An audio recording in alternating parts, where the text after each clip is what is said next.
boo demee hôpital di faju la première des choses bala ngaa dem boo demee hôpital di faju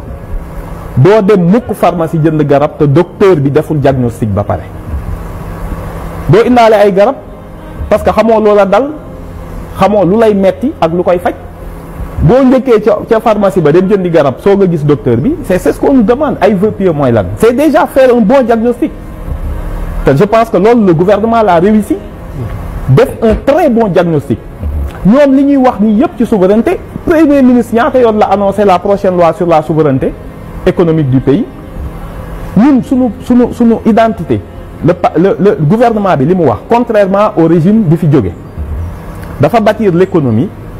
autour de l'emprunt la dette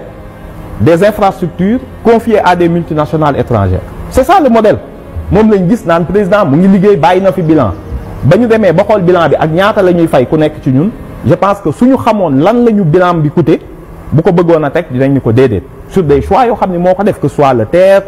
les stades les BRT et cetera ñun lu ñu wax dafa leer. gouvernement il faut faire des choix. non bien sûr le choix ñu ko fait le changement de paradigme bi ñu def mooy ce n'est pas à l'État de porter la croissance ce n'est pas à la dette de gonfler le PIB du pays déedéet il faut que le secteur privé avec des champions nationaux avec la loi souveraineté bii ñu wax ne kenn dootu fi ñëw suñu ressource naturelle di ko yóbbu te ñu mën ko fi transformer premièrement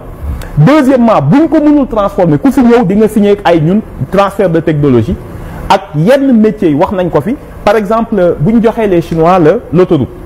mais Chinois ils venaient avec leur voiture oto yi sax ñoom ñooy di wàcceel seen bopp oto maanaam tout le matériau bi ñu soxla à part ndox quasiment ñoo koy indil seen bopp bañ commencé indi les ingénieurs les responsables de chantier ak certains ouvriers ñun yooyu dañu day jeex ku fi bëgg a gagner chantier ce sont les transporteurs locaux ñooy gérer yooyu entre autres yenn sociétés yi ñu fiy créer am na yenn métiers yoo xam ni désormais amu boo fi duggee ci grand du bugguma leen tudd leen stigmatiser mais les Sénégalais sont réduits au statut d'ouvrier loolu day jeex dafa am fonction yoo xam ni kenn dootu ko occuper ku dul ay Sénégalais transfert de compétences donc vœux pieux yi ñuy wax vœux pieux amagul après 1 an la preuve vu notre situation koo fi laajoon surtout Théodore Monteil wax na yu am solo laaj ko ni ko qu'est-ce qu'il aurait eu faire après la connaissance du rapport des cours des comptes suñ la joxoon tey réew mi lan ngay def lu uteeg lu gouvernement bi def loolu aussi da nga leen koy poser moo gën ngay def benn constat boo xam ne après 1 an 12 mois nga ni non l'école qu'est-ce qu'on fait bien sûr le premier ministre dafa mel ni dégluwuñu au fur des sorties ce qui a été dit dañoo war a changer suñu logicielu école dañ koy changer le logiciel il nous faut créer ñoo xamante ni ñëpp xam nañ ko que les sciences humaines sont prédominantes dans notre système éducatif il faut qu'on change de logiciel mais da nga koy changer en 12 mois da ngay dàq xale yi nekkoon université tu crées des c'est depuis l'école primaire dañuy changer dugal nañ anglais pourquoi on a fait l'anglais c'est pas juste pour xeex France wala dara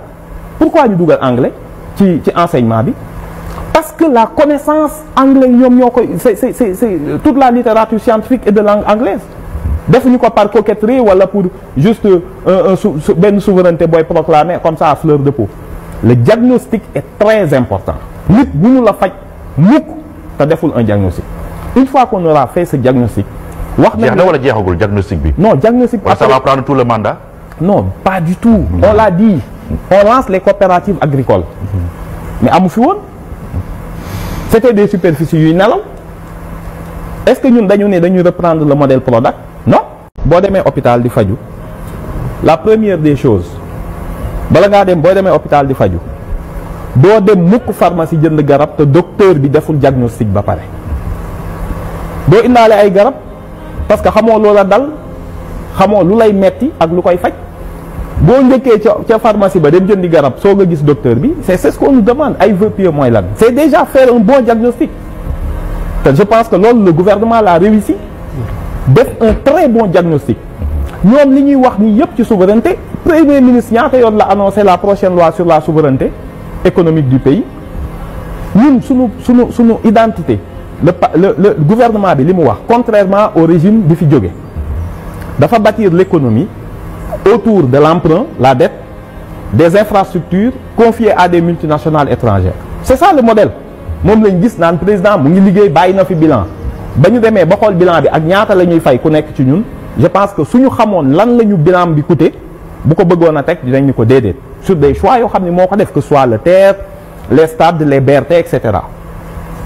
ñun lu ñu wax dafa leer. gouvernement il faut faire des choix. non bien sûr le choix ñu ngi ko fait le changement de paradigme bi ñu def mooy ce n'est pas à l'État de porter la croissance ce n'est pas à la dette de gonfler le PIB du pays déedéet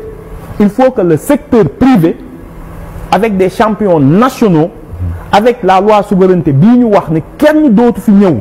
suñu ressource naturelle di ko yóbbu te ñu mën ko fi transformer premièrement deuxièmement bu ñu ko mënul transformer ku fi ñëw di nga signer ak ay ñun transfert de technologie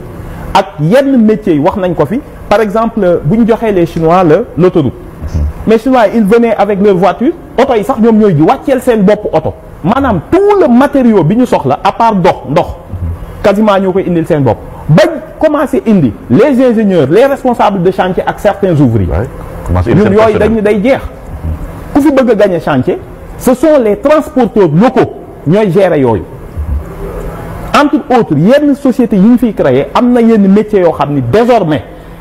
amu boo fi duggee ci grand du bugguma leen tudd leen stigmatiser mais les Sénégalais sont réduits au statut d'ouvrier loolu day jeex dafa am fonction yoo xam ni kenn dootu ko occuper ku dul ay Sénégalais transfert de compétences donc vœux pieux yi ñuy wax vœux pieux amagul après 1 an la preuve vu notre situation koo fi laajoon surtout Théodore Monteil wax na yu am solo laaj ko ni ko qu'est-ce qu'il aurait eu faire après la connaissance du rapport des cours des comptes suñ la joxoon tey réew mi lan ngay def lu uteeg lu gouvernement bi def loolu aussi da nga leen koy poser moo gën ngay def benn constat boo xam ne après 1 an 12 mois nga ni non l'école qu'est-ce qu'on fait bien sûr le premier ministre dafa mel ni dégluwuñu au fur des sorties ce qui a été dit dañoo war a changer suñu logicielu école dañ koy changer le logiciel il nous faut créer ñoo xamante ni ñëpp xam nañ ko que les sciences humaines sont prédominantes dans notre système éducatif il faut qu'on change de logiciel mais da nga koy changer en 12 mois da ngay dàq xale yi nekkoon université tu crées des c'est depuis l'école primaire dañuy changer dugal nañ anglais pourquoi on a fait l'anglais c'est pas juste pour xeex France wala dara pourquoi ñu dugal anglais ci enseignement bi parce que la connaissance anglais ñoom ñoo koy c'est toute la littérature scientifique est de langue anglaise defuñu ko par coquetterie wala pour juste